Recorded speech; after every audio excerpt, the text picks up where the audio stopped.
Hi, Capricorn. This is Lee at Fresh Astrology. Welcome. So we are outside today. I'm live. If you're here watching me live, you can say hello, and I will try to say hello back. And you can ask a question that I can try to answer while also applying it to other people. So anyway, we are looking at September, and it's very windy. I'm sitting up here. We're on a pool deck that is about 7 floors up from street level next to the ocean. And so got a lot of wind going on. And for people who've been watching different ones, I keep moving. It's like a sundial. We have these, I don't know, you can kind of see them in the background, these awnings that are almost like shaped like a sundial. And I have to keep moving with the sun because I don't want to get burned. So you get different views of where I am. So let's look at the Capricorn month in September. So it's typically kind of a nice grounded time for you. You're kind of in harmony with this time of year because we begin the month with the sun in a fellow earth sign, Virgo. This is in the area of career and where you meet the public world. You feel more comfortable at this time of year, typically being out in public and being maybe even doing things that are more on a stage, so to speak. So if you're an acting or a musician, there's like the obvious stage. And then if you do other kinds of things, this is a time when you don't mind taking a leadership position, standing out a little bit more, maybe speaking or writing more publicly. You kind of shine at this time. You also have Mercury that's gone out of being in retrograde, and right at the tip top of your chart. So again, it's great for public speaking, for writing, creative projects, and you tend to shine at this time. As the month progresses, Mercury is going to zoom through your 10th house of work with the sun. They're kind of tracking each other, and they'll end the month in this area called the 11th house, which is your future and expanding your world through people and your contacts. And again, the sun is always here, toward the end of the month, but you don't always have Mercury right there with it. Usually Mercury's nearby, but it's just a time when you feel kind of energized to be out and about, and it would be odd for you to be kind of a hermit at this time. If you are feeling really low energy, like you want to hide, it may have more to do with Jupiter in your 12th house, and Venus by the end of the month will be moving in there. So you may be kind of going back and forth between the two. You may be enjoying some downtime, taking care of yourself, and getting kind of a balance of getting away, recharging, whether you're an extrovert or an introvert. It could just be in this 12-year cycle of Jupiter being back here, a time when you enjoy a little downtime. It's a year kind of taking care of that part of your life. But at the same time, right at this moment in September, you are kind of out and about and feeling more spotlight that way. And so there may be some activity in your career that puts you at the spotlight in a good way, I would think. You also, we've talked about this, you're hosting. Oh dear. You guys, I'm so sorry. Capricorn, poor Capricorn. I didn't have a chance to switch, so we're going to just go switch it up here. I'm going to end this stream. Let's just start. We're going to start fresh. We're going to start fresh on this one. I'm going to erase this one because I didn't. Some of what I said was accurate, but some of it I didn't switch from Sagittarius, and I apologize. This is what happens when we do it on the fly. So I'm going to. Well, let's see. We're 4 minutes in. Okay, bear with me. I don't have a lot of time, so I don't want to redo. So let's just hold that thought. A lot of what I said is still true, but I realized I didn't tweak and turn the chart.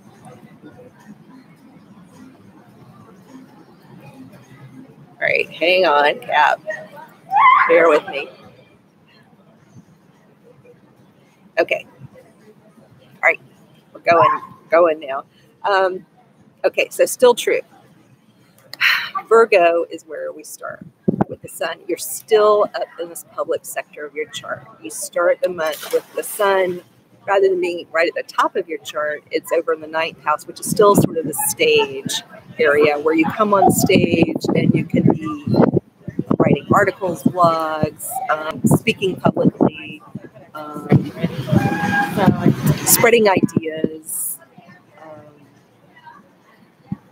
maybe traveling. There may even be some travel involved here, but it's a time when you shine again in the spotlight. It's just a slightly different spotlight, but so it's more emphasis is more on your communication. But we were already saying that because of the tracking of Mercury with the sun, so the meaning doesn't change a lot. But it feels like a very comfortable time of year for you to be shining and to be out and about, just like we said. What's different is, and this is where I noticed, like, we're not in the right place, is Jupiter's not in your 12th house. Jupiter is in your 11th house, which even pushes you out further into the spotlight. So you're not getting that balance.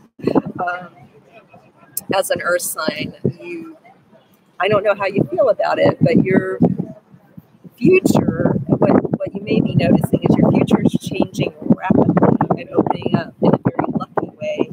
And so once in a 12-year cycle to have Jupiter here in your 11th house, a very fortuitous place to have Jupiter. And then Venus comes in near the end of the month. And so what's happening is your future is really unfolding in a really nice way. And if you're not feeling it, it could be, part of it could be because you're hosting Saturn and Pluto in your first house. That's just a heavy energy. You've been dealing with it a lot, and Saturn is your patron planet. So, and some of you, you're a very hardy sign. You're a very hardy lot, as the earth signs are. And you've been dealing with Pluto for a long time. If you've been on board with self-transformation, taking responsibility in your leadership roles, like not just stepping into being a leader, but taking responsibility for yourself and your own actions and growing through that process to evolve and learn some of the lessons you were kind of, it was kind of your time to learn. If you've been on board with all that,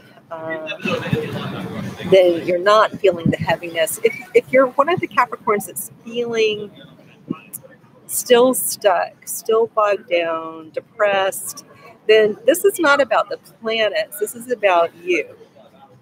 And, as is often the case with all of us, when life isn't over and over again, we just keep getting bogged down, getting sad, getting anxious. Things just don't move forward. After a while, what becomes obvious to most people around us when we're stuck like that is that it is us. And so there's a lot of pressure on Capricorn to get this message that for your life to change and for your life to feel better and to clear up some of the stuff that doesn't feel so good, you've actually got to do the change and be the change rather than waiting for other people to change. Because definitely, if one thing's clear in the Capricorn chart is it's not about other people changing, it's about the Capricorn being an agent of change and being willing to transform and evolve and grow and mature with an emphasis on this idea of maturity. Because the part of maturity is not just doing it for everybody else, taking on everybody else's mess. That's not maturity. Being right, that's not maturity. Actually, maturity is about accepting that we're not always right, being humble, but also, jumping in and taking leadership when it's needed. So being willing to take the lead, but in a kind of humble, I'm still learning kind of way.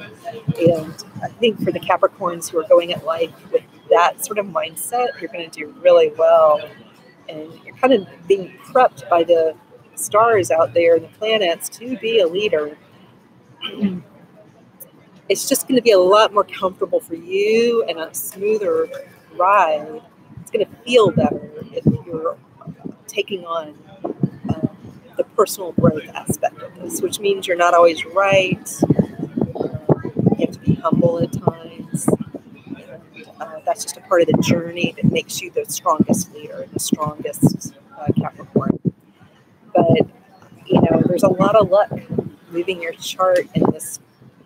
It's almost like I picture your life as a sailboat right now, and you're capturing this breeze. Maybe it's because I'm on top of a building, there's a really strong breeze, but I'm picturing you as a sailboat with a lot of wind in your sails right now, taking you to places you didn't envision going.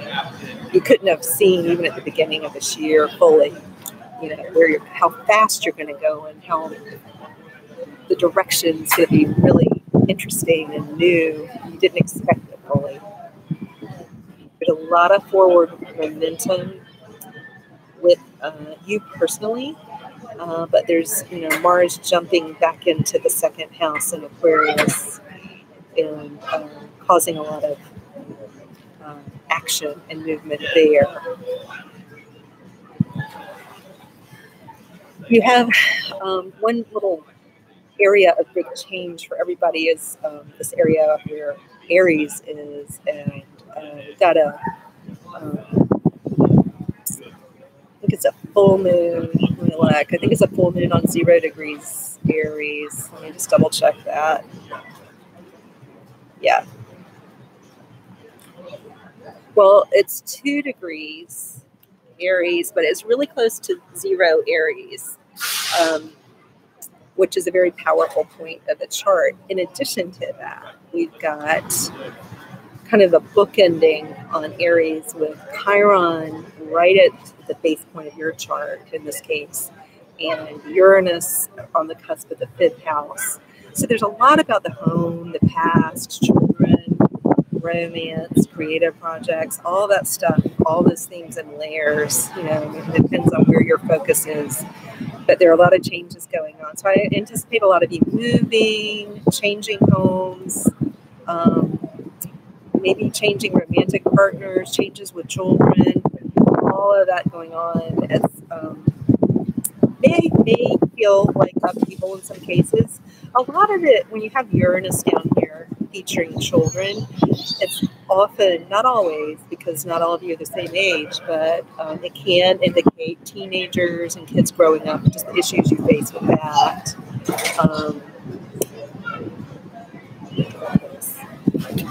But I anticipate a lot of Capricorns with themes of moving. So it may be your child you're helping move. It may be you who's moved. But there is some change at home. What do I want to say about the change? It's a significant change. It really changes your life. And I think in the sense that we're looking at Jupiter up here,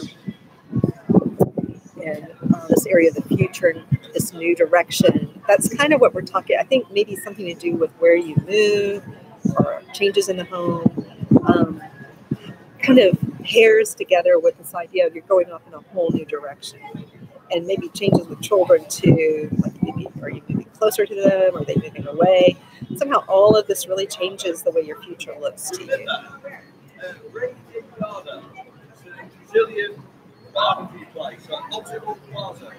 I'm silent, just looking to see if we can add anything else here.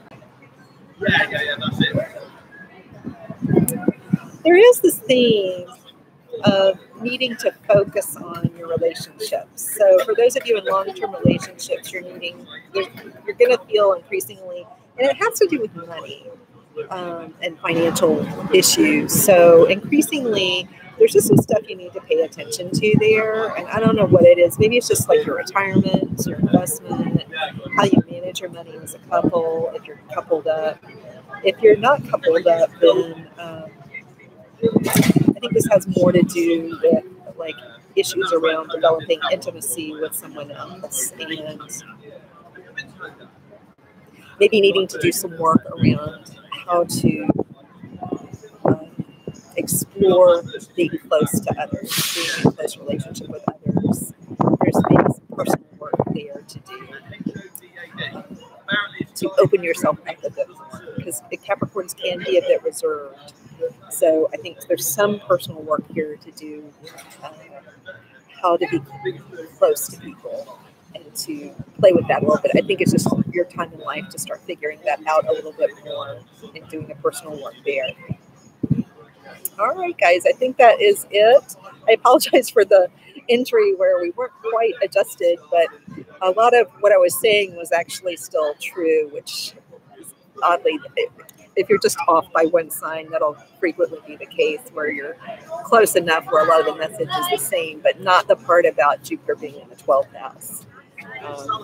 Jupiter's in a very different position for you. So it is a year of really expanding your world. So it's usually a fun time for most of you. It should be fun. All right, take care, guys.